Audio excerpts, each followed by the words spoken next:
Oh, yeah. Hi. Okay, I wasn't really asleep, but it might happen because I'm tired as hell.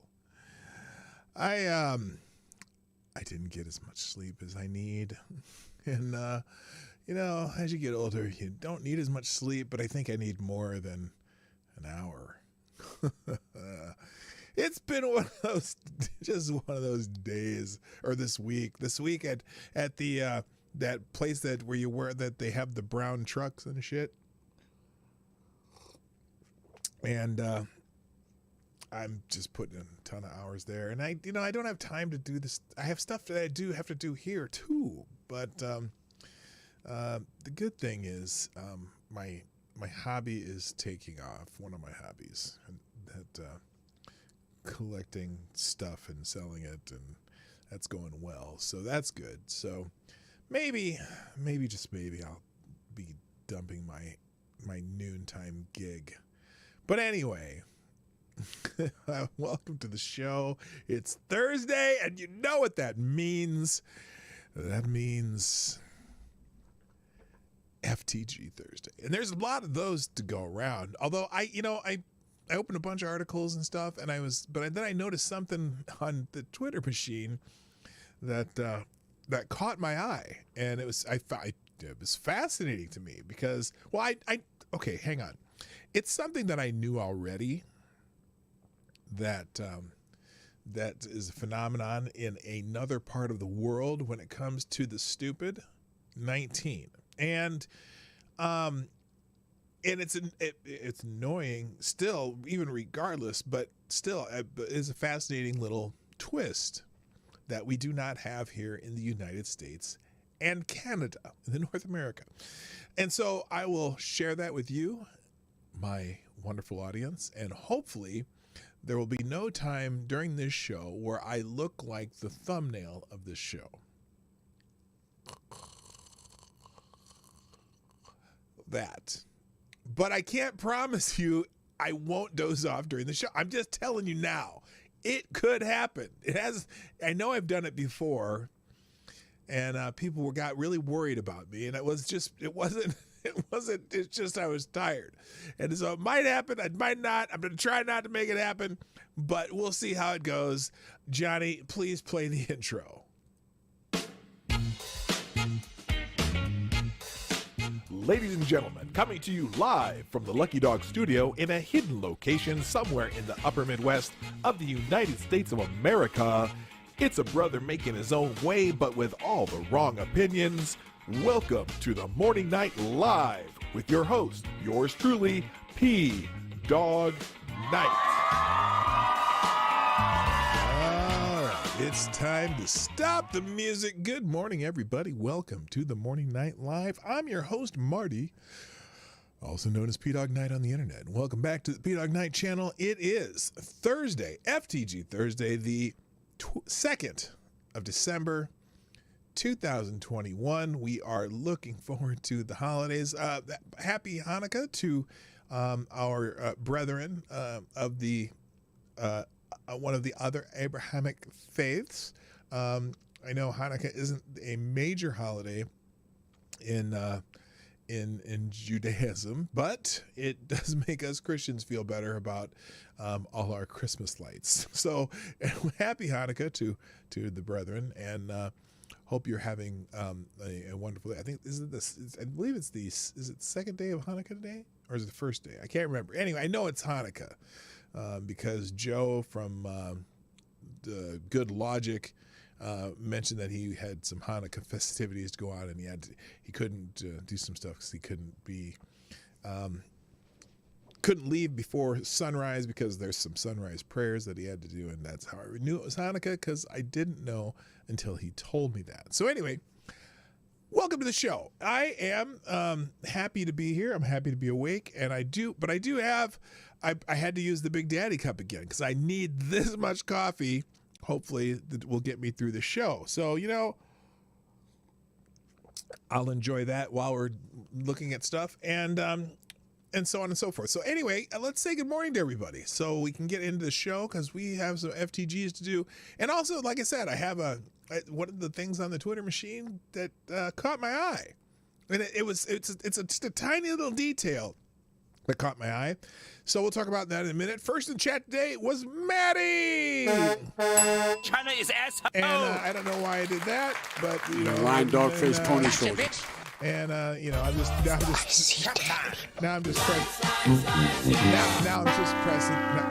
pressing buttons. No, thank you, Maddie, for being here. You get the bell and the clap. That didn't sound right. Anyway, thank you for being so bright-eyed and bushy-tailed. Also, good morning to Gunfog61, the outstanding administrator of our Discord server of the P-Dawg Knight Channel. Also, good morning, Mike Savage, blog. Good morning, Selected Boy. Yeah, and boy. Also, good morning to Jaeger Pony, my favorite Canadian, Avocados Diablo, the Devil's Advocate. Who else is here? Uncle Bad Touch, you're here. Come on, man. We know who you are, dude. Come on. Anyway, good morning. Also, good morning, Dom O'Leary.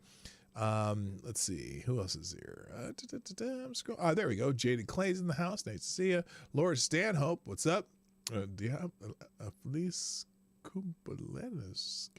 Okay, I'm not exactly fluent in any kind of Spanish, but I knew there's some Spanish in that phraseology. Yes, as you get older, you learn the value of old man naps. That's why we sleep less at night. Yeah, I guess I should probably take the world up on the old man naps. I'm going to have to take a couple today because between now and going back to that place of brownness at 10 o'clock this evening, I don't really have any time to sleep. So I'm really screwed this weekend because I am going to the very first Division I home game at the University of St. Thomas down in St. Paul, where my son played college basketball. They were a Division III school until they got kicked out of the MIAC, the Minnesota Intercollegiate Athletic Conference, because they were too good at too many sports. And the school said, you know what? If we're going to get kicked out of this great Division III conference, which is one of the great Division III conferences in the country in many things, they decided that they were going to go from Division III sports to Division I, skipping a step in there. And I think it might be the first school that's ever actually done it. So now, and this school has a huge endowment, so they can kind of they can afford it, whatever. But so now they have Division I sports, except for football, which they have what's known as a non-scholarship Division I. They have a special conference for Division I schools that have non-scholarship football. But anyway, the Tommies, the men's basketball team now, all the sports other than football are Division I, and so it's interesting because you would think, and because the first year you do this, it's going to be hard getting scholarship athletes. You're bringing back most of the Division III athletes that who already played there, and then you might have some freshmen or something that are Division I, or transfers. But right now, I think they're 3-3 playing Division I basketball. Now tonight they play actually a Division III team on their first home game, but whatever. This will be historic, so we're going to go because Lady Boomer and I are season ticket holders because we're friends with the coach. So anyway, that's what we're doing tonight, which means, and see, between that time and now, or between now and that time, I do my little lunch gig, and I scheduled one of the pieces I'm selling today, so I have to go meet someone at 3:00. So I'm going to have maybe an hour nap between that and that, and maybe an hour nap between that and going to the game because we've got to meet the other. A lot of the alumni parents are going to meet up at the watering hole that we usually go to before games. So I'm just going to have to suck it up, Buttercup. That's all. That's it. I'm going to suck it up and enjoy the game and just have a good old time. So anyway, all right, let's enough of my, my self-torture and lack of sleep. I'm going to try not to fall asleep during the show. But a couple other people have jumped in. I see. Good morning, Stephanie. How you doing? Welcome to the show. Anna Lynn's in the house. Jesse Leon, Data Wasteland, Renee Mayette, and is that it? Well, there's probably some people lurking. That's cool. If you're lurking, working, driving, thriving, whatever you're doing, just enjoy the show. Sit back, relax, and but don't relax too much because I might put you to sleep with the. Well, no, I might put me to sleep. Tyler F's in the house too. All right, let's get it. So let's talk about what caught my eye this morning as I jumped into the Twitter machine.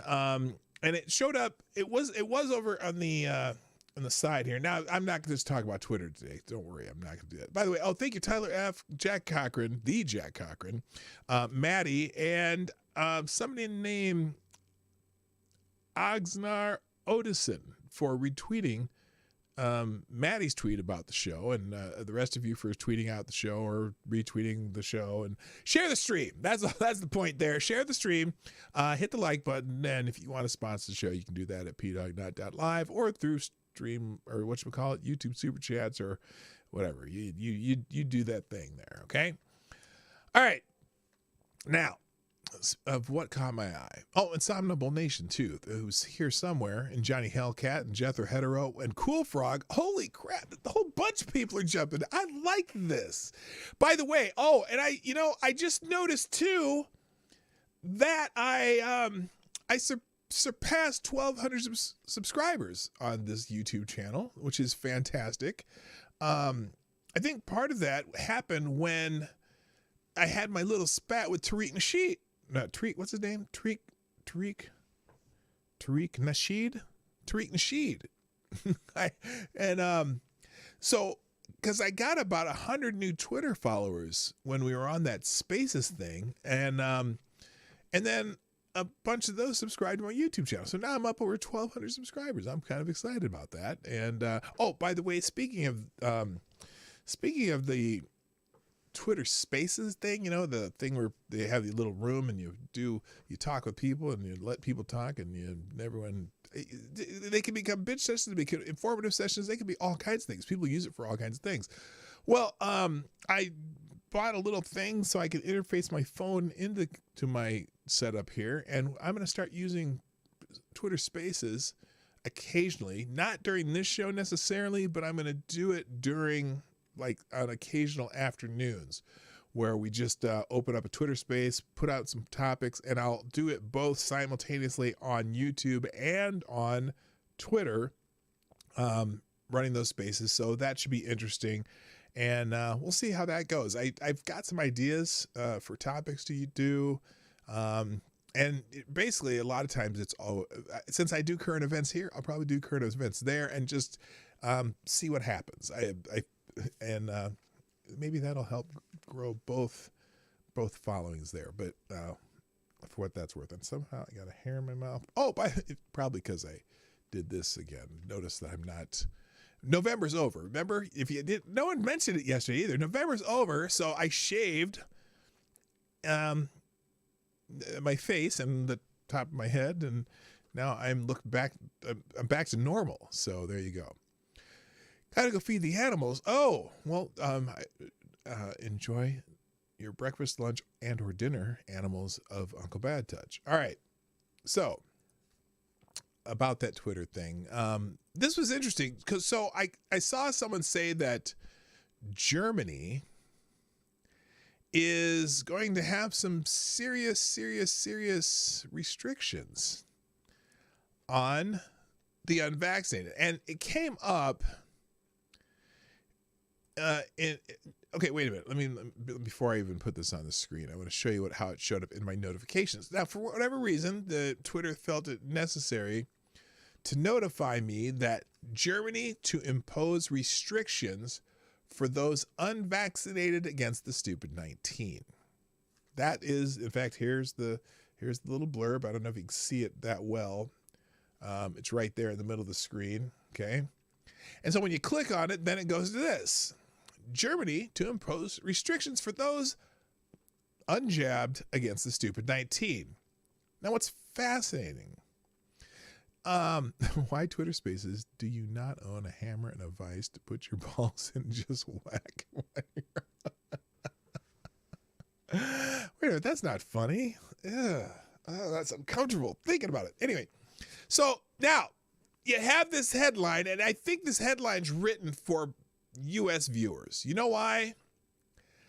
Because in Germany, now I still think this is still nuts that they're doing this, and I'm sure they're going to get some pushback from German people who are not vaccinated. But there's an interesting little piece to this that you do not see when you hear the same kind of thing in the United States or in Canada or in Australia, but you hear it when they talk about it in like EU countries and Great Britain. Let me see if you notice what it is. I'm going to just read this and you tell me what that little blurb that is different about how they're doing this in Germany versus the countries I mentioned, the three: Australia, the United States, and Canada. Here we go.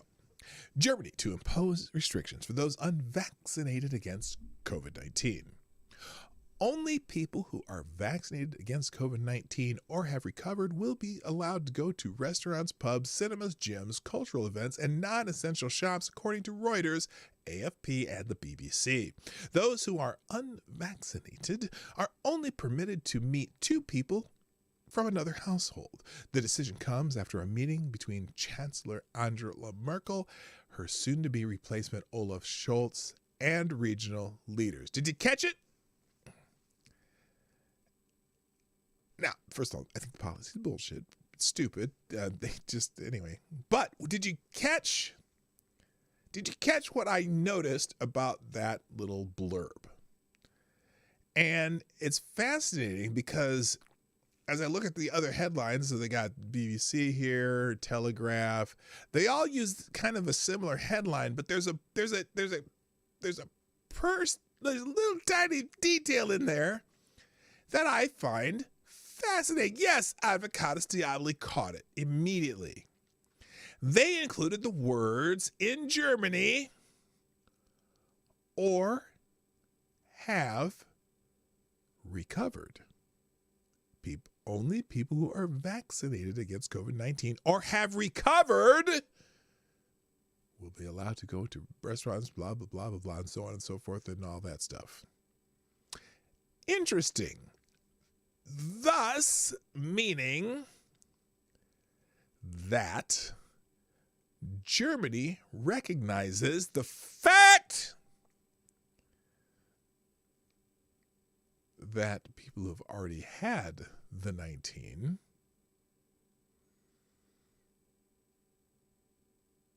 are protected. Interesting. They recognize acquired immunity. Now, as I was reading around the news areas yesterday, and there was something little blurb about Joe Biden talking about, or the administration talking about having airline restrictions on flying on an airplane. Now, what they're talking about doing is requiring anyone who flies in the United States on an airline to be required to have a negative stupid 19 test within the past 24 hours. This that they're thinking about. They haven't implemented it, but they're thinking about having such a restriction on flying. Now, I saw that, and that, oh, by the way, they're not distinguishing between the vaccinated or the unvaccinated or the people who recovered. Anybody who flies, this is their idea. Now, it's kind of stupid, but their idea is to have anyone who flies be required to have a negative stupid 19 test within the past 24 hours.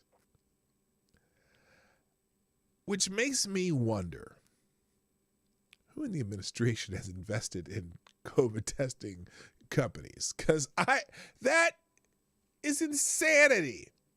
Do you know how many people fly every day in the United States? I don't even know. I don't know. I know it's a hell of a lot of people. And to require them to have a negative COVID test before they fly? Are you kidding me? Not only because, airplanes' filtration systems rival that of the most sterile emergency rooms in the country and the country's hospitals, but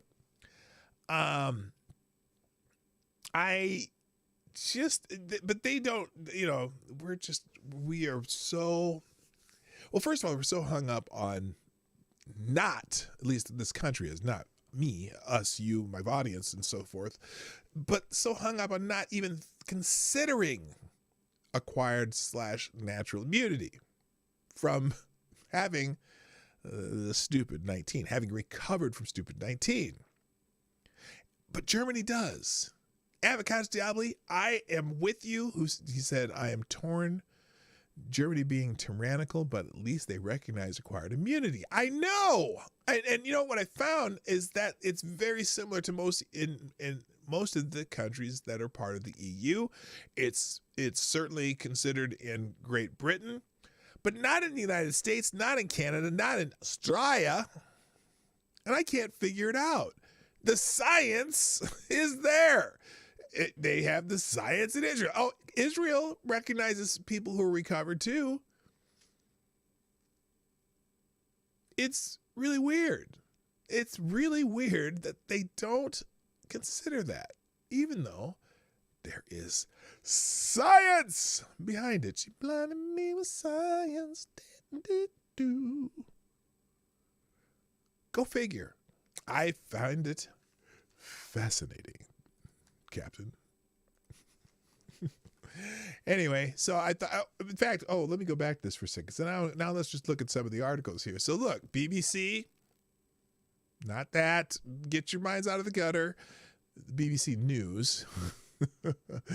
Germany to ban unvaccinated people from large parts of public life, including many shops and events, Chancellor Angela Merkel says. No, they don't mention, in the headline at least, or have recovered. Of course, they say unvaccinated. But the thing is, that's a misnomer, because it's either the vaccinated or those who have recovered, not whether they've been vaccinated or not. Catch that? Headline in Telegraph. Germany to announce nationwide lockdown for the unvaccinated. False, because they include those who have recovered. AFP News. Germany will ban people who have not been vaccinated against stupid 19 from large parts of public life. Don't mention the important words, or have recovered. Who else is talking about this? DW Politics, no. Bloomberg. Germany imposing curbs on unvaccinated citizens. Access to events will be limited to those who are either jabbed or are recovered. Well, at least Bloomberg mentioned it. The proposals are part of a measure Merkel will discuss in a video conference Thursday with Olaf Scholz, her designated SPD successor and current finance minister, together with Germany's 16 state leaders. Both Merkel and Scholz had excluded mandatory vaccinations until a recent sharp jump in the number of new infections. Scholz, due to be sworn in as Merkel's successor next week, has voiced support for her proposals. Well, fan-fucking-tastic. Good morning, Special Chaotic Acid. Good morning, Pincalo. Who says were reporting on recovered cases in Canada up until middle of last year when there was a huge conference between all the large nations. Yeah, it's fascinating. It's fascinating that. But good on Germany, but bad on Germany. I think it's still ridiculous. I mean, you're accusing somebody of being sick when they're not, or they're accusing somebody of spreading the danger when they're not necessarily. But at least they do recognize the acquired immunity. Oh, you caught that, Cool Frog. You shouldn't. dirty boy. Good morning, Busters Outlaws. How you doing? All right, let's get into some other news. A lot of it is COVID new, but first, I'm kind of some of this is update stuff. So, for example, we're going to talk about the dude that the car, the occupant of the vehicle in Waukesha, Wisconsin. He's got some complaints while he's in his state of jailedness. Apparently, he's feeling like people are. Well, hang on a sec. Oh, wait, this is important. We gotta have some special music because, I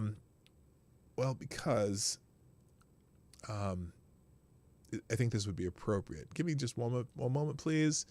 Let me find some sad music for me reading this next article because, well, you'll understand in a moment. Let me see.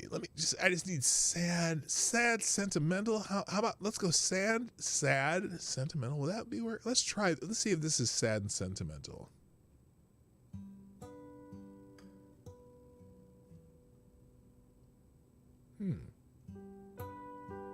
Nah, that doesn't work. Let me find something a little more sad and sentimental here. Let me try that, Let's try this. No. I need something a little more. Let's go acoustic. Hang on a second here. We'll go acoustic, group, sad, sentimental. Sad. I need sad. Not cha-cha. What the hell is going on here? I need. Yeah. This is it. Okay, here we go. Sad and sentimental. Let's see if this one does it. That's the same one. No. Gosh, darn it. Let's try this. Sad, sentimental. There we go. Let's try this one.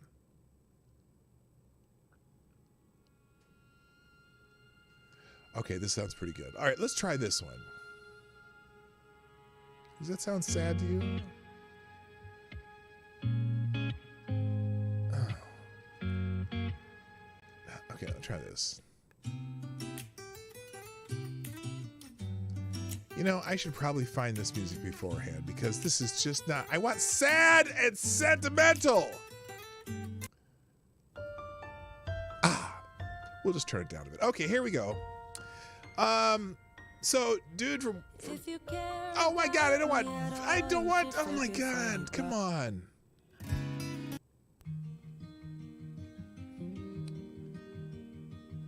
Okay. Say something that will make my day. Good Lord. Okay, here's the problem. Hello, Alan Yarger. I can't do the theme from Love Story because I can't use music that I don't have license to. I have license to all this music. So I can't sleep. Okay, fuck it. We're just not going to do it. Sad. Let's go into genres. I want acoustic. What the hell is going on here? This is very important. Maybe I'm just taking this too seriously. All right, we're just gonna do this. Acoustic piano. Moods. Sad. Mood. Where the hell's sad? Oh, there we go. Sad. Acoustic piano, sad. There we go. Perfect. Okay. And you'll understand why I was so adamant about this, because this is important. Suspected Waukesha parade killer complains he's being demonized and dehumanized. The alleged suspect of the Waukesha Christmas Parade massacre spoke out for the first time since the event in a new courthouse interview, Fox News reported. Darrell Brooks Jr., 39, told Fox digital reporters from his jail cell from Waukesha County Jail he feels dehumanized. I just feel like I'm being like monster demonize, Brooks told reporters, according to Fox News. Brooks said although he was very close with his mother, she has not visited him during his time in jail. As he spoke to reporters, Brooks' mother, Dawn Woods, spoke out separately about her son in a letter sent out to select media outlets. Woods said her family has been torn to pieces from the rampage that killed 6 and injured more than 62 others, adding that even though Brooks suffered from mental excuses throughout his life, she believes that the massacre was the result of him not having the help and resources he needed.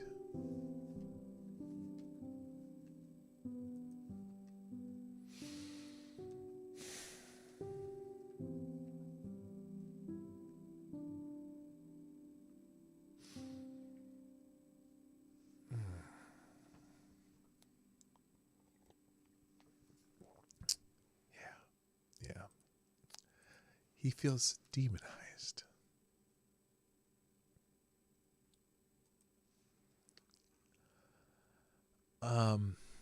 You know, there's truly only one response to that. FTG, Darrell Brooks Jr. You can fuck right off. Oh my God. Okay. Interesting note. The President of the United States apparently is not going to be traveling to Waukesha. And he's thank you, Baby Vazo. Oh, we got a little look at Jack Cochran's future girlfriend there. Baby Vaso, guess what? You are the new Streamlabs Superstar sponsor of the day. Thank you so much, Baby Vaso, for sponsoring the show this morning, who says our government is the biggest Kickstarter campaign to ever exist. I'm subscribed through taxes, expecting to get my return on investment through their goals and stretch goals when they don't follow up on campaign promises. I need to know how to unsubscribe. Yeah, you know, a lot of people think that, or they're wondering how do you unsubscribe from our government, you know, but anyway, thank you for sponsoring the show. Also, Piccolo, thank you for sponsoring the show, who says FTG and his mother. Damn. That's spicy, Pincalo. That's spicy. Thank you for sponsoring the show with $2 Canadian, which I think is 37.5 cents. I don't know what that is. It's something like that. But thank you. I appreciate every penny that you guys sponsor me with. So thank you so much. Big love to you and also to Blind Press. So anyway, President Biden jetted from Washington to Minnesota Tuesday to push partisan legislation. Knowing my geography and having taken that flight a few times myself, this is the writer, of course, says, I realized that Air Force One traveled over Wisconsin en route to the land of 10,000 lakes.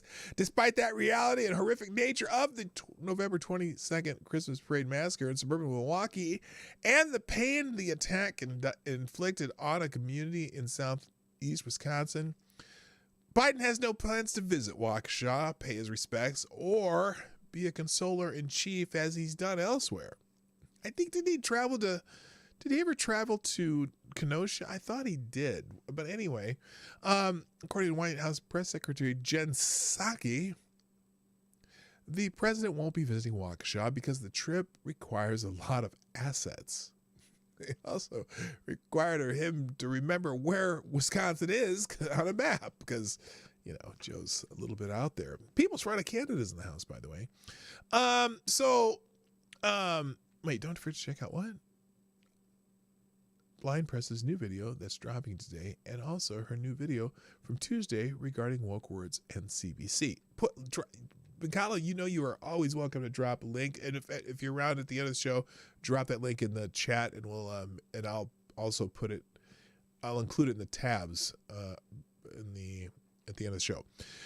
So anyway, here's Jen Psaki explaining why. Oh wait, what's this? Comments, but they're counting on the court. Okay, here it is. Here's Jen Psaki. And then last one, since the president said that this administration is monitoring the situation in Waukesha closely, it has been revealed by prosecutors that the assailant swerved his truck side to side as part of an intentional act to run over as many people as possible. 6 people are dead.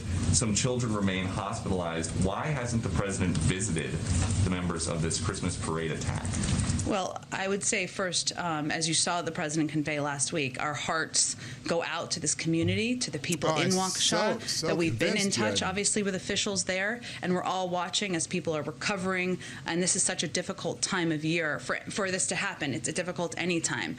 Obviously, any president going to visit a community requires a lot of assets, requires taking their resources, and it's not something that I have a trip previewed at this point in time, but we remain in touch with local officials, and certainly our hearts are with the community as they've gone through such a difficult time. Okay, so anyway, so he's not going to go to Waukesha. You know what? I don't know that it's 100% necessary. Not enough diapers for the trip. Is that what you're saying there? That's funny. But if you're going to make those kinds of gestures, especially in one's, that's not the reason he's not going. You know that's not the reason he's not going. He doesn't want to draw attention to this. Nobody does, including the mainstream meatballs that do the news. And so that's why they don't want to draw any more attention to Waukesha. So you know what? Here, let's just get this out of the way, because you know it's going to come anyway. FTG Joe Biden. Did I spell that right? Yes, I did. And also Jen Psaki for good measure. Throw one in the chat if you prefer. Unbelievably political and transparent like the media. The White House wants to pretend this horrific attack did not occur because it does not fit their racial and anti-gun narrative. 6 Americans being murdered in public, including grandmothers and children, with more than 50 injured, does not merit a visit from the President of the United States. This was a conscientious decision, or conscious. Do they mean conscientious? I think they meant conscious decision.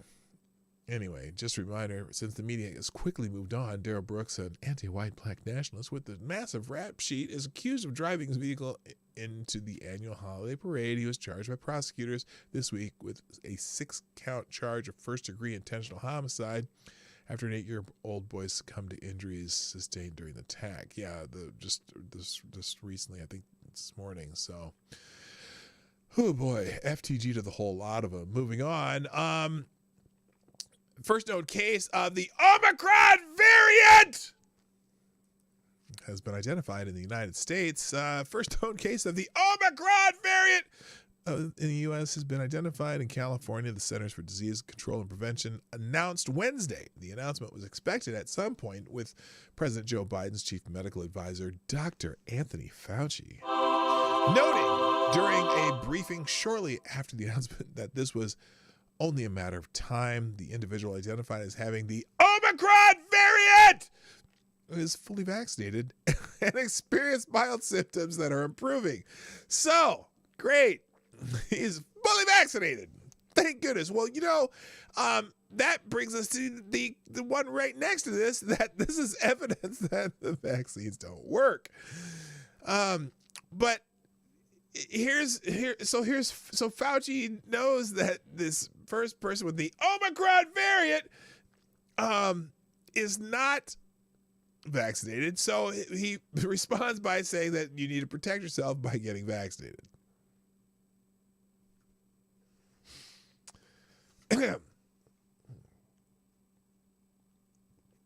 That's none of my business. Anyway, that sound you're hearing is the sound of the goalposts being moved yet again. On Wednesday, America's beloved Stupid 19 guru, who would never, ever lead us astray, made the expected announcement about the new super monster Stupid 19 that's going to kill each and every one of us all week and twice on Sunday. It's here. The California and San Francisco Departments of Public Health and the CDC, the pint-sized prophet I toned, have confirmed that a recent case of stupid-19 among an individual in California was caused by the Omicron variant. South African doctor Angelique Coetzee, who discovered the new killer variant, has told us to relax. It's not that big a deal. But Fauci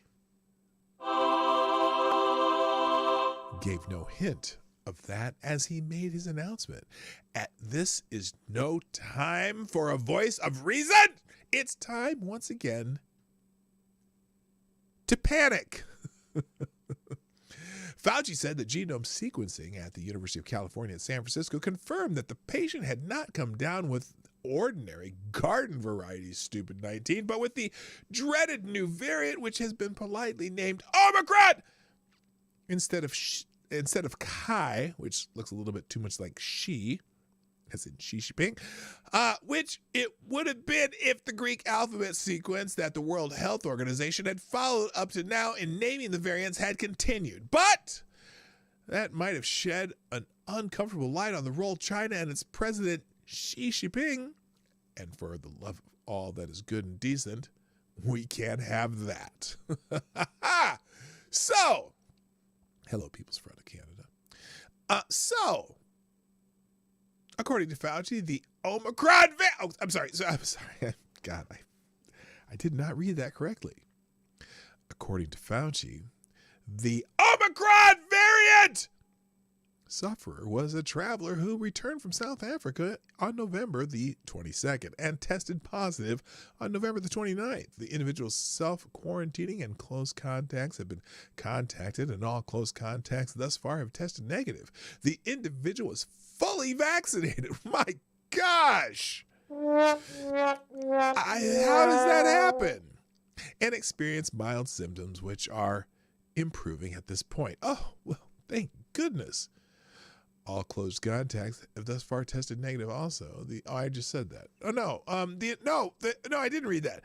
All closed contacts thus far have tested negative. The individual experienced mild symptoms. Run for the hills. The sky is falling.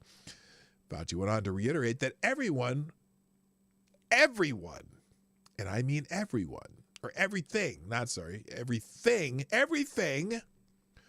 would be all right if we just do what he has been telling us to do from the beginning. And you will do what I tell you to do. Sorry.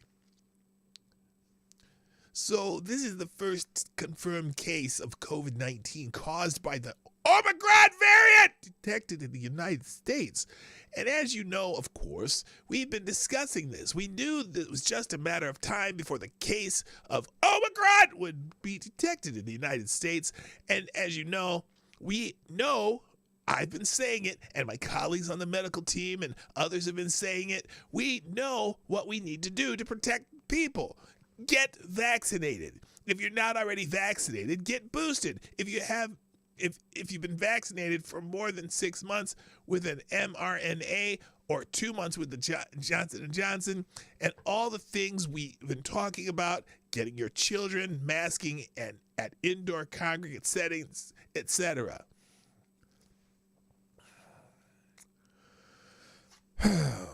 Let's just type this in here real quick. Dr. Anthony. Did I spell that right? Yes, I did.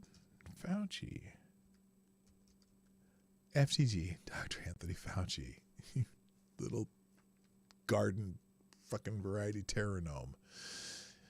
Get vaccinated, but the Omicron patient was vaccinated, Doc. By your own admission, get boosted. Is that it? Just one more jab and all will be perfect. Well, it's interesting that Fauci didn't say anything either way about whether the Omicron patient had received a booster. It's even more interesting that we heard nothing whatsoever about booster shots when the vaccines first became available. On the contrary, we were told that a return to normal life was just around the corner. 15 days to slow the, slow the spread. Yes, it's been 7 hours and 15 days. And another year and a half. Oh, fuck.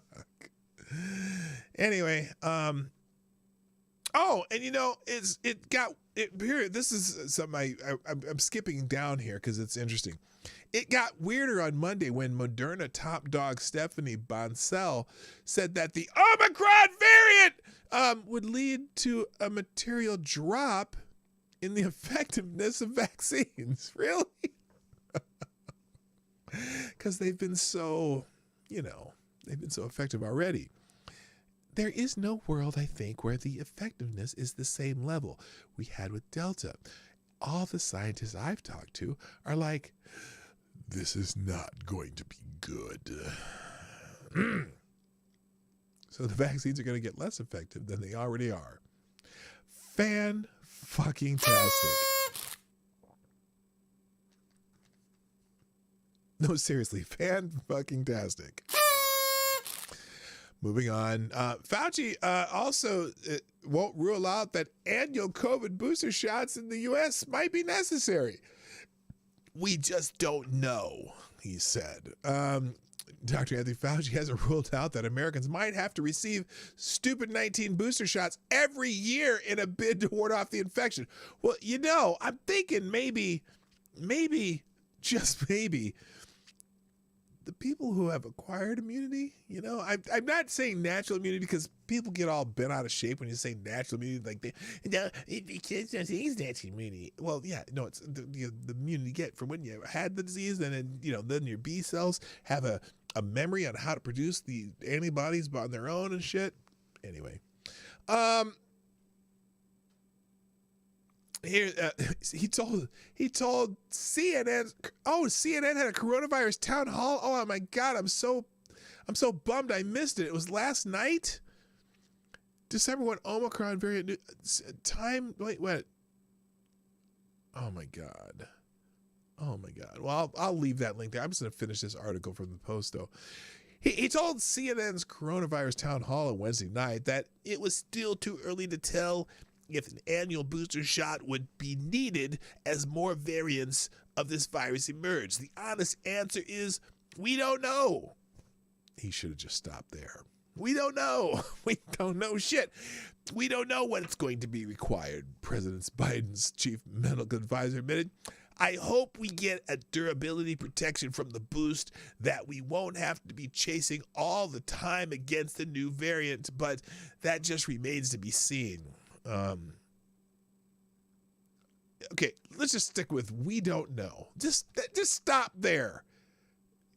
the foremost scientist in the world. Someone said that the other day. One of the, how much time I spent on Twitter. They were arguing about, Dr. Fauci, and this person's like, Dr. Fauci's the most respected scientist in the entire world. Bullshit. He's a pencil-pushing pinhead administrator who couldn't pull his Peter out of his pants if he had a microscope. I was just trying to do alliteration there. I couldn't think of what words to use, but that kind of worked. He's not a scientist. He's not a doctor. He hasn't been a doctor since 1968 when he left medical school. He's been a pencil-pushing, meat-brain thing, or administrator, public, what's the word? He's a bureaucrat. That's all he is. The other people around him do the science. I am science. You're just arguing with science. You're not science, you jackass. But you did fund some scientists in a certain lab in the country of origin that shall not be named, and you lied about it in front of Congress. You should be in jail, but it's politics. He's a super protected bureaucrat prick. There, that was alliteration too. I just waited too long to add that on the end. All right, let's move on from this jackass. Oh, wait. No, that's the CNN town hall. Oh, yeah. By the way. And wait a minute. there was a question about the border, and Jen Psaki had, because, Peter Doocy's probably the only one to ask her real questions, although some of the other reporters are kind of getting annoyed about the economy, so they ask real questions too. But anyway, he's also advising Biden on new testing rules for everyone entering the U.S., but border crossers are a different issue. Dr. Anthony Fauci, the director of the National Institute of Allergy and Infectious Diseases and chief medical advisor to the president, said on Wednesday that he is advising President Joe Biden on new testing requirements for people entering the U.S., but said that people illegally crossing the U.S. southern border was a different issue. Really now? I wonder if anyone who's crossing the border has been to South Africa, because we seem to be getting people from all kinds of countries that are not connected to our Western Hemisphere by land bridges, but they somehow end up crossing our border, and I don't know how that works. Like those people from Haiti, how the fuck did they get to, well, they were in Brazil, but anyway, still, they went from Haiti to Brazil and then walked their way right up the landmass that's known as South and Central America, and they end up in our country somehow. But anyway, Dr. Fauci, here's there's video? Let's see. Here it is. Here's Dr. Fauci answering questions from Peter Doocy, because it's funny how Doocy's the only one who asks these questions. It's almost as if the rest of the what do you call them? The White House press corps are just a bunch of stenographers who just punch out whatever the fuckheads at the podium say. Oh, excuse me. I was supposed to be sticking with the alliteration. Pissants. The pissants at the podium that really just are pencil-pushing pricks with too many pickles and parsnips. Okay, here we go. Dr. Fauci, as you advise the president about the possibility of new testing requirements for people coming into this country. Whoa. Did you see that look on his face? By the way, hello, lunatic. How you doing? You're a ridiculous lunatic. And also always lost on nothing else, a.k.a. alone. Is in the house. Good morning. Look at Fauci's face. Look at how apprehensive he is about getting a real question from somebody other than the sycophants who, I was trying to think of some P words that I could throw in there. But anyway, the sycophants in the White House press corps, that's a P word. Anyway, but look at how apprehensive he is about the question he's about to get. Look at his face as Doocy begins to speak. Look at it. Watch this. Watch very carefully at his face. Dr. Fauci, as you advise the president about the possibility of new testing requirements. Face. He is just livid that he's getting a question from this guy from Fox News who asks real questions that nobody wants to ask. He's, and it's funny because people try to make him out to be the Acosta of the right, but he's not the Acosta of the right. He actually asks questions that I give a shit about, and I want to hear the answer. Let's see Dr. Fauci answer Peter Doocy's question. We'll do this one more time just so you can see Fauci's face, looking all like, oh, fuck, this guy's going to ask questions I really don't want to answer, and I'm going to come up with some bullshit to appease the moment, even though it's only going to appease the other people in the press corps, and Doocy will keep pressing on and pushing some propaganda from the... I don't have anything that matches with Fox News or far right. But anyway, one more time, please. Dr. Fauci, as you advise the president about the possibility of new testing requirements for people coming into this country, does that include everybody? The answer is yes, because you know that the new... Whoa! Why the fuck you lying? That is bullshit. You're a lying dog-faced pony soldier. The answer is yes?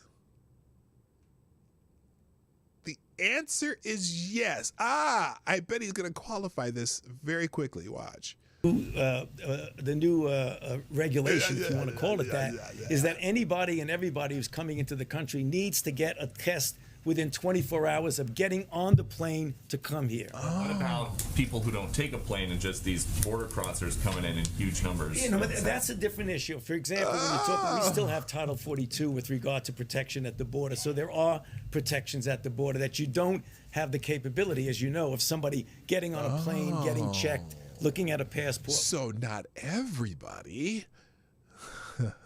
See? We don't have that there, but we can get some degree of mitigation. Not everybody, Dr. Fauci. You're full of shit.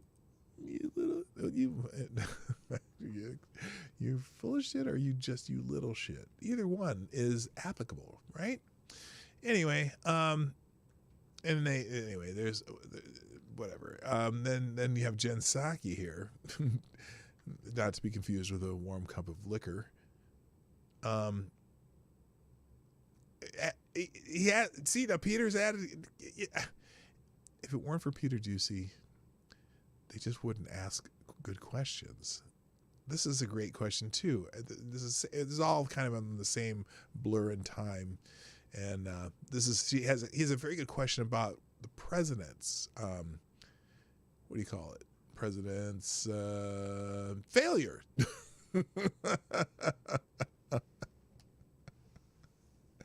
I didn't even plan that, but it works, doesn't it? The president's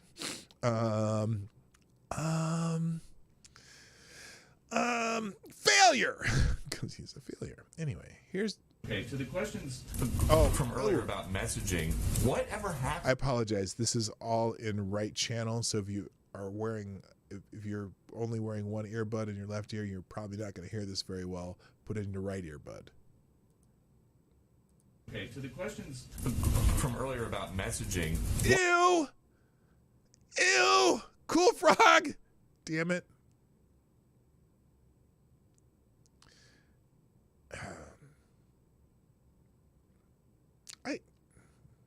I dated a lot of gingers when I was younger, before I met Lady Boomer. Huh. Anyway. Whatever happened to President Biden's promise to shut down the virus? We're working on it, Peter. There's another variant here. Is the idea that we're going to shut down the virus. We're going to shut down the virus. Remember Joe Biden campaigning on, well, we're going to shut down the virus. And I said at the time, how the fuck are you going to shut down a virus? You don't shut down a virus, asshole. It's so stupid. But anyway. Shutting down the virus is going to try to help people live amidst the virus and go about their lives, but COVID is going to be here. Well, Peter, what's very important for people to understand, and all of you are communicating to the public about what steps they can take to go back to normal or go back to normal life, something everybody wants to do. We're all sick and tired of this virus. But we need approximately 20% of the population or more people than are currently vaccinated to go get vaccinated and go get boosted. Really? Well, how is it helping? It's not helping. We know from countries and states where they're almost 100% vaccinated. They're not having the Israel is breakout. Iceland's having breakouts. Vermont, the most vaccinated state in the country, having breakouts. So just no sound. What are you talking about? No sound. Was there no sound on that? Anyone else missed that? Okay, never mind. What we can do as the federal government is make those vaccines free, make the boosters free, make them available. The president will talk more about what we're going to do tomorrow, but we need the American people to do more. Do you see what she just did there? She just blamed the American people. She blamed America!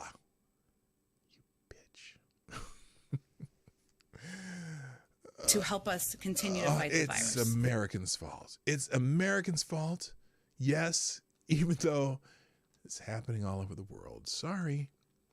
All right. I probably should get some other news besides stupid 19 news. What's this one? Oh, yeah. I'll just tell you what they are. The senior cardiologist at in the UK has warned a leading cardiologist in the UK has warned that a colleague of his is finding it impossible to get research published because it definitively links stupid 19 jabs, the Fauci juice, to a massive increase in heart attacks. So you're not going to hear that news. Appearing on Great Britain News, Dr. Asim Malhotra related how he was contacted by a researcher from a prestigious British institution who said that he had found concrete links between inflammation of coronary arteries and the experimental mRNA vaccines, the Fauci juice. Dr. Malhotra added that his colleague told him the institution decided it would be better not to publish the results, fearing it would lose its research funding. You know, that's an interesting twist there, because if you don't toe the line on whatever they're doing, you lose research funding. You know, like those people studying climate change who have to publish the correct answer that everyone wants because, you know, the science is settled on climate change. Even though there are scientists out there who aren't convinced that, you know, what we're doing about climate change is, you know, the answer. And guess what? And when they say that, their funding gets pulled. Well, it seems like it might be the same thing with these vaccines, the juice, the Fauci juice. You know, especially since, that one company sponsors just about everything that happens in the world right now. If you watch any news, every other ad is a Pfizer ad. But anyway, so interesting. Causes increase in heart attacks and you know, the myocarditis. Now they're saying it's a danger if you're under 40, not just because they were saying it was teenage boys, you know, like 16 to 20 were the ones who get it. But now they're saying, yeah, even if you're a male under 40, you got to be careful with that shit. Anyway, that article will be in the tab. I can't read it because, you know, Susan might just, you know, decide to, I don't know, give me a YouTube colonoscopy or something. Anyway, growing numbers in the right are calling for the government shutdown to block vaccine mandates. Yeah, you know, they don't care, the government. They want you to, they don't want a government shutdown. They want a shutdown of your life. But there's just wrong approach. You can read that one on your own. All right, let me get, now I'm almost done here. Oh, by the way, speaking of Vermont, highest vaccination rate, record-breaking COVID numbers. Fantastic. Here, that deserves one of these. Vermont, the left-wing New England paradise, is seeing a record number of its residents hospitalized with stupid 19 symptoms, and this crisis comes despite having the highest vaccination rate in the United States. Hospital admissions from stupid 19 in the Green Mountain State have climbed rapidly in the last 4 months. With only 640,000 residents, 84 people are currently receiving hospital treatment. That doesn't seem like much, but you know, per capita, it's pretty high, including 22 held in intensive care units. Consider that New York, at 30 times the population, has around 300 people currently hospitalized from the stupid 19. The disproportionate number of hospitalizations in Vermont are in the southwestern part of the state, near the Massachusetts border. They're blaming Massachusetts, are they? Vermont's Department of Health said a majority were not fully vaccinated against the virus. Although, isn't that the state where 76% of the people who died from the 19 were fully vaccinated? I think we read that article a few weeks ago. Anyway, all right, enough. Am I done with stupid 19 yet? Get off my screen, Candace Owens! Oh, this is interesting. Now, it's interesting to me. Maybe it's not to you. Only because, you know, as my new little hobby of going on certain websites and finding stuff that people don't want anymore, and then I go get them and then I bring them here and then I sell them to somebody else.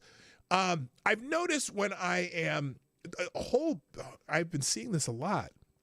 I've been seeing a lot of places that give away their used pallets, right? Wooden pallets. Well, this article caught my eye this morning The cost of wooden pallets is soaring amid supply chain bottlenecks. I might have to go buy a trailer and start picking up these used pallets and see if I can sell them to somebody else. Anyway, the cost of wooden pallets is soaring amid widespread supply chain bottlenecks. Dominic Davey, the president of Greenway Products and Services, the largest pallet company in metropolitan New Jersey, New York, and Pennsylvania, told Fox Business that he has never seen anything like the current price increases. Before stupid 19 and the lockdown-induced recession, wooden pallets cost approximately $12 a piece. Today, the price sits near $21. Now, you know what's amazing? So in fact, what was it? I just saw one on Craigslist. I mean, this place was giving away about 60 pallets. I mean, it was like, or maybe more than that. So if I would have had a trailer, I could have pulled this by my truck. 60 times 21, so it's 100 and that's $1,200, right? 21 times 60, 1,260, right? Did I do the math right? Anyway, interesting. Anyway. I might have to start collecting pallets to see if I can sell them. I'll sell them for, 18, right? You can rebuild pallets picked up from docks and resell them in that right area. It can be a profitable business. Yeah. I mean, I've been mostly doing furniture and sports apparel and things like that, which is pretty good, but I could do pallets. I wonder who wants to buy pallets anyway. Good morning, Johnny Blaze. Nice to see you in Somnable Nation. I know I said hi earlier, but I didn't see you in the chat. So now I'm saying hi because I see you there. So anyway, interesting. Everything's going up. 90% of everything in the United States is shipped. 90% of everything in the United States is shipped on a pallet. It is a very integral part of the whole entire supply chain, Davey told Fox Business. One Greenway Products and Service customer, for instance, purchases 520 pallets per day, 6 times per week. Before the recession, that customer paid $37,000 each week. Today, he pays $65,000. Now, I don't have the capacity to carry around 520 pallets, but I just might have to go buy a trailer and just suck it up and go, because I see pallets being given away every day on Craigslist, like piles of pallets. Interesting. Anyway, so that article's there. This is the economy section of the show. Now, why did I have this tab? Oh, that's just someone replying to me on Twitter. So this is the, Brian Stelter has a little segment here where he defends Joe Biden. By the way, U.S. Now, this is weird. It's during the holidays, right? Holiday season. Usually, you don't see jobless claims rise in December because a lot of people go out and find, holiday jobs, things like that. But U.S. jobless claims rise by $28,000 to a still low $22,000, according to the AP. The number of Americans applying for unemployment benefits rose last week, even though the U.S. job market has been rebounding from last year's stupid 19 recession. U.S. jobless claims climbed by $28,000 to $222,000 from the previous week's pandemic low of $194,000. The Labor Department reported Thursday. The 4-week average of claims, which smooths out week to week ups and downs, fell below $239,000, a pandemic low. Since topping 900,000 in early January. So it is down, but I can't believe that it rose this time of year. It's usually, because the only reason I say that is I used to follow this shit very closely when I was in banking. But anyway, now Brian Stelter wants to assure us that this is not what's happening. Because he's saying, because Biden tries to rebut news coverage about empty store shelves. So he wrote this article, and so we're just going to go through this, and then we're going to probably end up calling it a day because I just like doing the Brian Stelter. Yes, Rakita is on. He's doing the trial here in the Twin Cities. The officer who thought she was firing her taser and shot the young man and killed him. That trial is going on in the Twin Cities, and that's what he's following. All right. Let's just read Brian's article here. One of President Biden's many fights right now is a fight against perceptions of economic peril, a never-ending pandemic, and his own political weakness. In recent speeches, he is issuing rebuttals and trying to change perceptions. On Wednesday, for instance, he gently skewered the news media. If you watched the news recently, you might think the shelves in all our stores are empty across the country, that parents won't be able to get presents to their children. But here's the deal. For a mass majority of the country, that's not what's happening. Really, Joe? I mean, you're right. Not all the shelves are empty, Joe, but there are certain shelves that are really bleak, you know? I mean, I went out to, what was I buying the other day? In the cereal, I couldn't believe in the cereal aisle. There was so much empty space. And, you know, like, in fact, Jimmy John's, you know, I do some stuff with, they didn't have any, we don't have chips because there's a supply chain issue. Anyway, Biden ticked through his administration's actions taken in partnership with business and labor and said shelves are going to be stocked. I felt like the entire speech was a response to recent coverage. His message, in effect, was, don't succumb to the sky is falling style of news coverage that is so commonplace at the moment. Brian.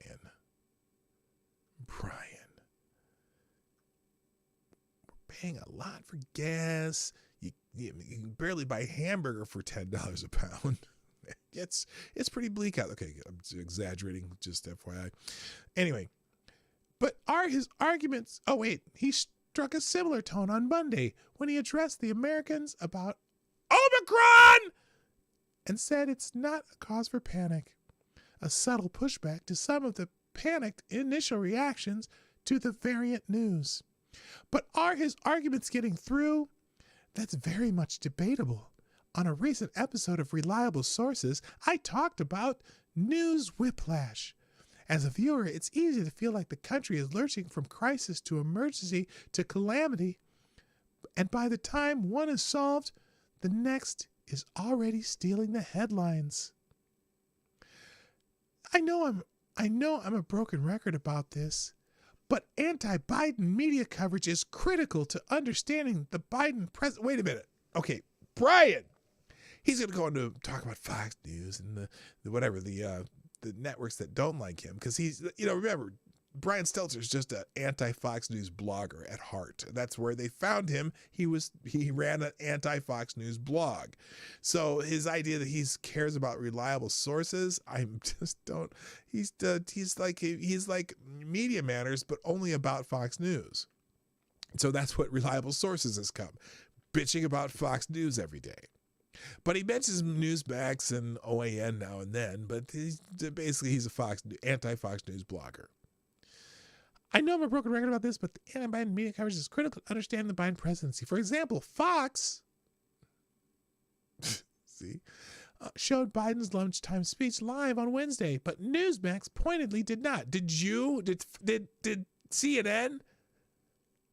I'm curious. Anyway, host John Bachman said while entering Seb Gorka that we're monitoring the speech, but I can't watch this guy squint into the teleprompter and tell us, you know, lies anymore. I'm going to spare the audience that. You know, he's talking about the supply chain here, and I want to go back to the issues with the vaccines. And then Bachman indulged anti-vax talking points. Yeah, I'm sure that's what he did. I'm sure he didn't think for himself. He just had somebody gave him the list. Some Trumper, right? Gave him the list of talking points of anti-vax, even though Trump was instrumental in getting the vaccines done. Which I'm not even giving credit for that because it's Pfizer and the other companies, but still, the vaccines suck. But what was my point? I don't know. Anyway, one of the banners on Hannity on Wednesday night, he's blaming Fox News, reacting to the aforementioned speech, said, Biden administration downplays the severity of the supply chain crisis. Another said, desperate Dems rely on deception and distortion and try to sell destructive agenda. That's a lot of D's. Yeah, Brian, I'm sure you're familiar with a lot of D's.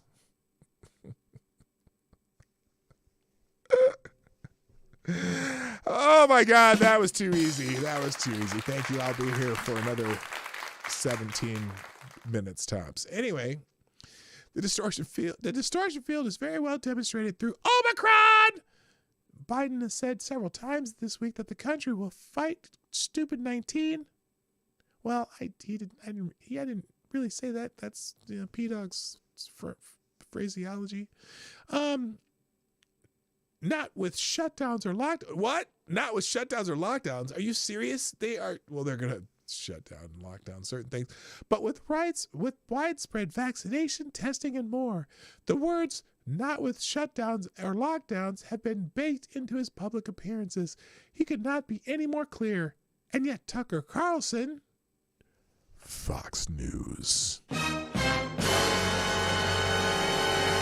told his fan base on Wednesday that the Biden administration is once again locking down the country in response to the new variant. One of Carlson's banners said, "Power-hungry Dems will only intensify lockdowns." So the president said A, but Fox News says the president is doing Z.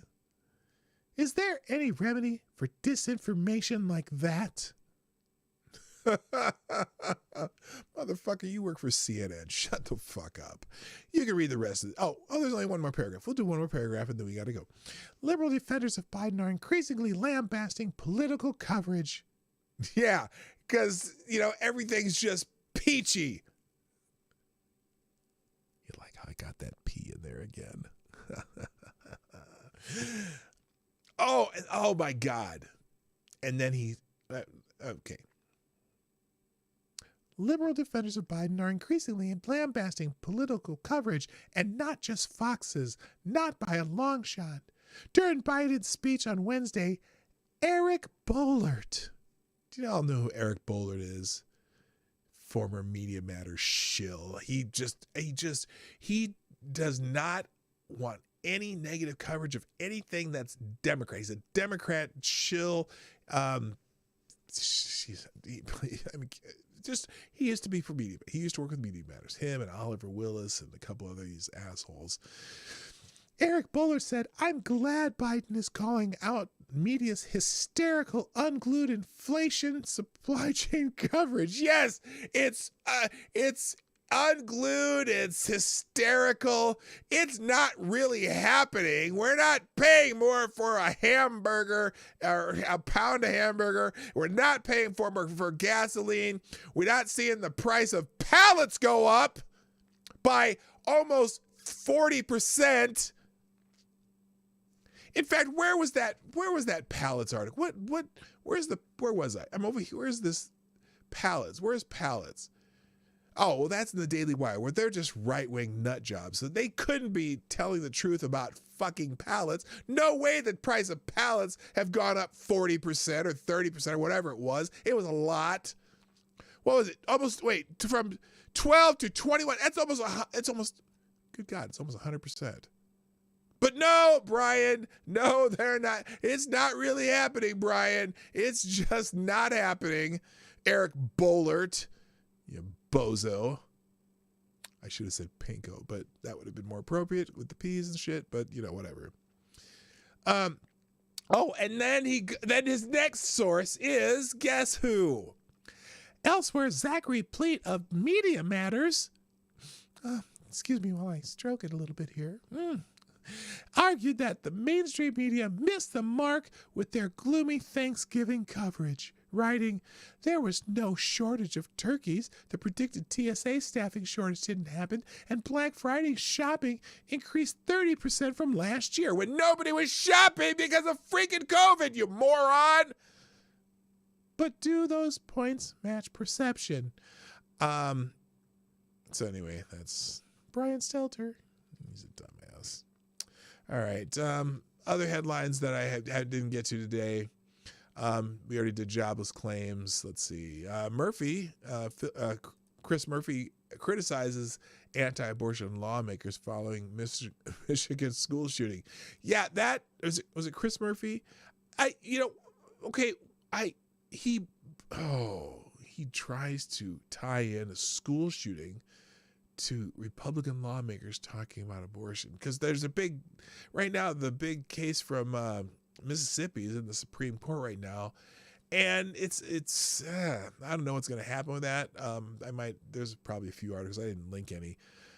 But the arguments that some of the justices are making are eyebrow raising, in the least. One kind of tried to get someone to get one of the Mississippi advocates or whatever to they were going to talk about Plessy Ferguson. I think that was the citizenship of slaves or whatever. Tried to get them to argue against the overturning of Plessy Ferguson, which is, it's a landmark case of all times. And because of stare decisis, anyway, it was weird. And you can just read that one yourself. Also, taxpayers paid big money for Democrat attempt to overturn election results. Oh my God, they tried to overturn an election. They spent like $800,000 to try to turn over Marionette Miller Meeks' congressional seat. She won that in Iowa, and so Democrats spent a shit ton of money to try to get that one reversed or overturned. You're trying to overturn the will of the people. Oh my God, you are against democracy. Anyway, that article's there. Also, Biden's approval rating plummets to 36%. So he's right down there with the worst evers. Well, actually, Trump's might have been lower at this time, but that's because that was more fuck Donald Trump versus what was actually going on in the world. Like, anyway, Biden's terrible. It's Stacey Abrams has announced she's running for Georgia governor in 2022. Yes, her 50,000 vote loss in the last time she tried to do this didn't discourage her at all. And now that she's been able to get a couple senators elected, she's going to go for another run, see if she can make up that 50,000 vote deficit. So she says, I'm running for governor because opportunity in our state shouldn't be determined by zip code, background, or access to power. Now, oh boy, that kind of generalization really gets my goat. I'm not gonna read any more of it, but you can read it on your own. Also, from Breitbart, Pelosi's majority crumbles. Democrat House Transportation Chair Peter Defazio will retire. There's a lot of Democrats who are not going to run for re-election, although there's also Republican. What's his name? Oh no, that's Chris Cuomo. I thought I had an article about a Republican who's not going to run again. But the balance of who's going to run and who's going to run again in 2022 very much favors Republicans. And so that's why that article is interesting, that, there's several Democrats who are also going to be retiring. Anyway, and let's see. And Chris Cuomo speaks. He breaks his silence on his suspension from CNN. I have not read this one. Broke his silence on his indefinite suspension. It hurts to say it. It's embarrassing, but I understand it.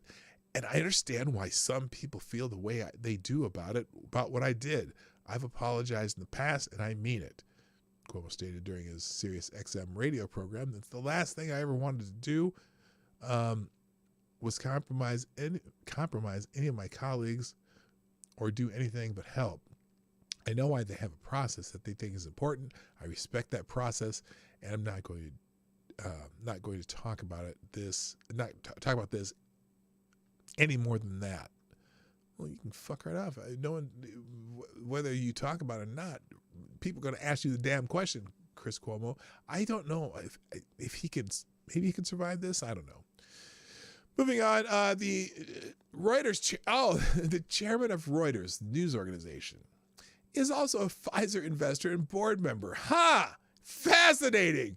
You mean a media company has ties to the pharmaceutical company that everyone wants that the government wants to use their Fauci juice to protect you from something that it doesn't really protect you from that much? But And they propagandize on every single network. Everything in the world is sponsored by Pfizer because, why? Maybe they, well, I don't know. Why would you? Because then you can't bash your sponsors, right? Right? Well, this guy's the chairman of Reuters and a board member at Pfizer. That sounds like a conflict of interest. Anyway, you can read that article also. And let's see. What are these left? And George Soros has blood on his hands for the rise of killing nationwide. So now this article is probably just going to talk about how his foundation, the Open Society Foundation, funds campaigns for a lot of district attorneys around the country that just happen to also be super progressive, don't put anyone in jail types, like Chesa Boudin in San Francisco, like the guy in Dallas, like the Kim, what's her name? Kim in Chicago, that Jussie Smollett's being tried for something that she did or allowed to happen. And I almost fell asleep. And he's basically killing people doing this. That's why the smash and grabs, because there's no law and order. They're not keeping people in jail. That's why, what's his face? What's the dude's name in Wisconsin that we gave an FTG to? His name is Daryl Brooks?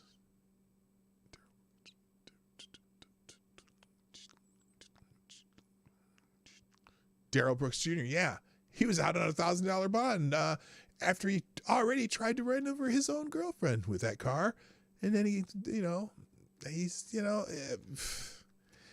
another one of those district attorneys by the guy that shall not be named, because you could be accused of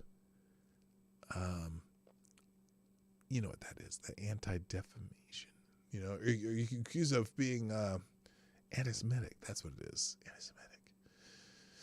Anyway, all right. And then let's see. Oh, Ghislaine's trial, the second day of her trial, one of the victims of Jeffrey Epstein, who's already had a settlement from Jeffrey Epstein, was on the witness stand most of the day yesterday. And you can watch that on now you can't watch the trial, but Good Logic, GOODWLAWGIC on YouTube, is sitting in the courtroom because there's a media blackout. So he has to sit in the courtroom and take notes, and then he comes and tells us what's going on in the trial. Apparently you can report on it, you just can't have it. They couldn't have any cameras or cameras or audio in there. So he's doing God's work on that case. Rakita's doing the one on the taser lady, and just follow those guys that were on the Rakita stream. They are all doing something, and it's pretty interesting. California court decided law requiring women on corporate boards. The courts are someone took them to court because, who the fuck are you to tell us who we have to have and who we don't have on our boards? Why? What possible compelling interest does the state of California have in trying to determine who are on our boards or not? And in fact, it also applies on places that have all women board of directors, right? And except for the people who, what was I saying? Oh my gosh. I told you I'm tired, guys. I'm tired. It happened. What businesses that are theirs? But anyway, so now a California court is beginning to hear hearing arguments Wednesday on a California law that mandated that corporations put women on their collective boards. The lawsuit brought by Judicial Watch will be heard in the Los Angeles Superior Court. The suit claims that the law violates the Equal Protection Clause of the California State Constitution by mandating a gender quota and using that taxpayer using taxpayer funds to enforce the law is illegal. So we'll find out what the court does in that case. I'm surprised. Well, I guess it doesn't have to be a federal court. I think that'd be something federal in that case, but it didn't seem to have that. So anyway, the Supreme Court of the United States allowed that one of those, or no, I'm sorry, Supreme Court of California allowed that case to go ahead, and they're going to figure it out. All right. And then the last tab I have open today, you know how Pete Buttigieg was talking about how everyone can buy an electric car now. Well, there's a very important question for everyone should have for Pete Buttigieg. Pete, where does electricity come from? Pete. Ladies and gentlemen, Mayor Pete Buttigieg, United States Secretary of Transportation, and perhaps the future face of the Democratic Party, said, quote, the Build Back Better legislation contains incentives to make it more affordable to buy an electric vehicle with up to $12,500 discount in effect. What? Oh, and here's the kicker line, though. Here's the kicker line. For families thinking about getting an electric vehicle, families that once they own that electric vehicle will never have to worry about gas prices again. Unless you live in California and there's rolling blackouts all the time. Anyway, suffice it to say, I can't remember when I've heard a more brainless sentiment. Buttigieg can't possibly be this dumb, can he? Oh, come on, man. You know he can. Come on, man. Yeah, and you know, electric cars are so freaking expensive. Yes, coal-powered cars, Annalyn. That's what he's talking about. Coal-powered cars. So anyway, that's stupid, and he's the one they're saying it could be on the presidential ticket with Kamala Harris when Joe Biden doesn't run anymore. Yeah, good luck, guys. Anyway, that's the end of the show because I did okay. I only kind of dozed off a couple times mid-sentence because I'm so freaking tired. Yes, check your logic. That is the sleepless night, me. Anyway, y'all, thanks for being here. You know I'm here Monday through Friday, 10 o'clock Eastern, 9 o'clock Central, and I will be here again tomorrow, and I'll be back Monday, and so on and so forth, and whatever. Pick your poison. Got a couple more peas in there. Anyway, so thanks for being here. Thanks for the likes. Thanks for the sharing the stream. Thank you for sponsoring the show, particularly Baby Vaza and Bencalo. Greatly appreciated. And thank everyone in the chat. And if you're lurking, I'm glad you're listening. And if you're watching on replay, put a comment in the comment section so I know you're here and I can say hi back. So anyway, that is all I've got for today. Well, I did do that, but all those articles will be in the tabs, including the links to the videos and so on and so forth. Ladies and gentlemen, my name is PDawgKnight, and I'm out of here. Bye-bye. Hey, this is PDawgKnight, and thank you for watching today on the PDawgKnight channel. If you have an observation or remark you'd like to make about this video or my channel, I absolutely welcome you to write it in the comment section down below. I really look forward to hearing from you. And before you go, if you like what you saw but you're not already subscribed, please make sure you hit the subscribe button and definitely click that bell that pops up afterwards so you'll be notified when I post new videos or when we go live. I broadcast my live show, The Morning Night Live, Monday through Friday at 10 o'clock Eastern, 9 o'clock Central. A special thank you to all the supporters of this channel who share our videos on social media and who make donations through Streamlabs, YouTube, Venmo, and Cashapp, which are all linked in the description down below. Thanks again, and until next time, I'm PDawgKnight, and I'm out of here.